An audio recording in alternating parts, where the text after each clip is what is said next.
ओम नमो देश गुरु का काले तंत्र विज्ञान केंद्र में आप सभी का हार्दिक स्वागत करता हूँ। मैं आज से कुंजिका स्त्रोत साधना के विधि के बारे में जानकारी दे रहा हूँ।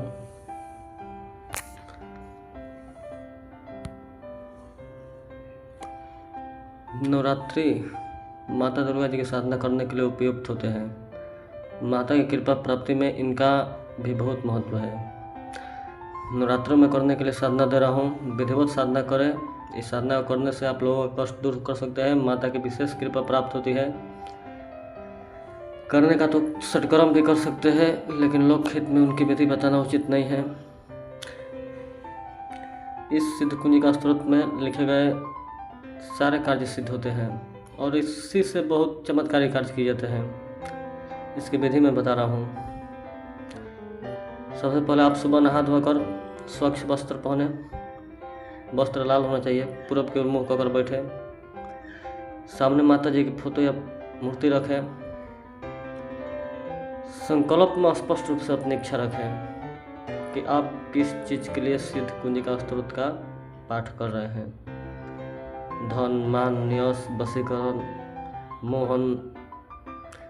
आप संकल्प में कुछ भी संकल्प में ले सकते हैं, लेकिन मैं चाहूँगा कि आप गृह शांति, अपनी रक्षा, अपने परिवार की रक्षा, सुरक्षा, इन सब के लिए संकल्प लें। तो आइए बताते हैं इस साधना को करना कैसे है। साधना आपको एक नियत स्थान पर करना होगा। हेर फेर नहीं करना होगा। जिस दिन ये साधना जिस स्थान पर शुरू हो जाएगी, एक ही स्थान पर करना होगा। सबसे पहले प्राथमिक पूजन करेंगे। पंचोपचार किसका किसका?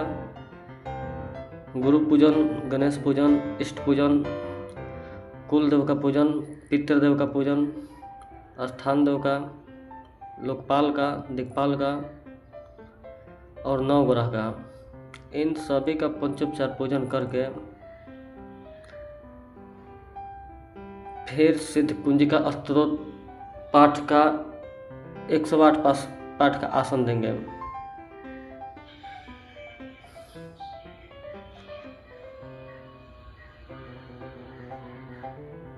फिर उसके बाद माता दुर्गा का पंचोपचार पूजन करेंगे। पंचोपचार पूजन करने के बाद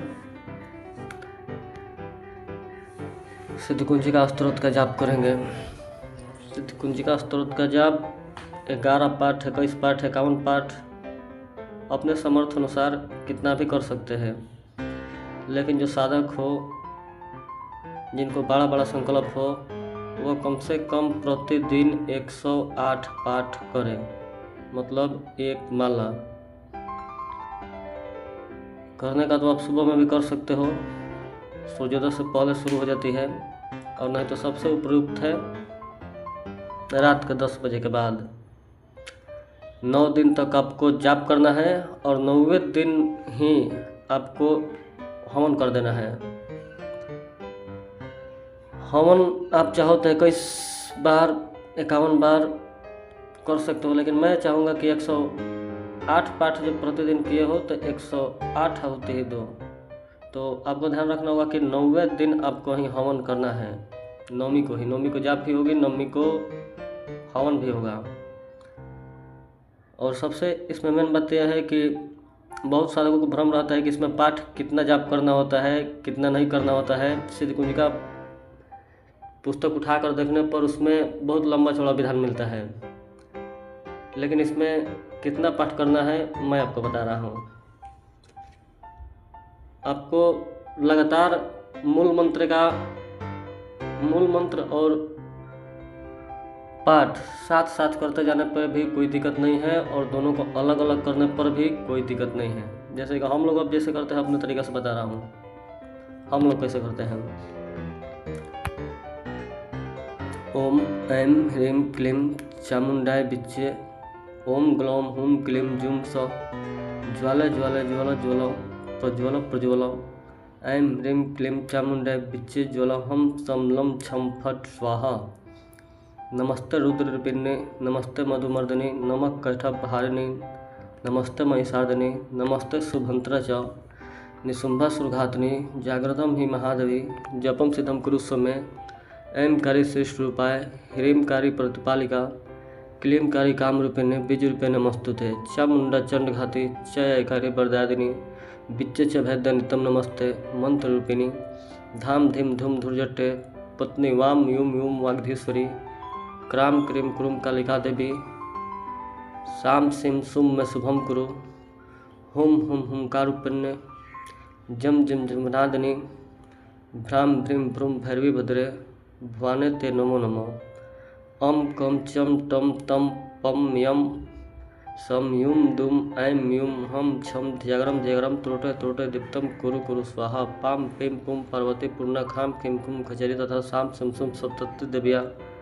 मंत्र सिद्धिम कुरुस्व में। बस इतना ही तक आपको जाप करना है। जाप करने के बाद में पाठ को माता के बाएं हाथ में समर्पित कर दे, क्षमा याचना करें, प्रणाम करें और आसन के नीचे एक चम्मच जल डालकर उठ जाए। तो मैं आशा करता हूँ कि मेरे द्वारा दी गई जानकारी आप लोग समझ गए होंगे।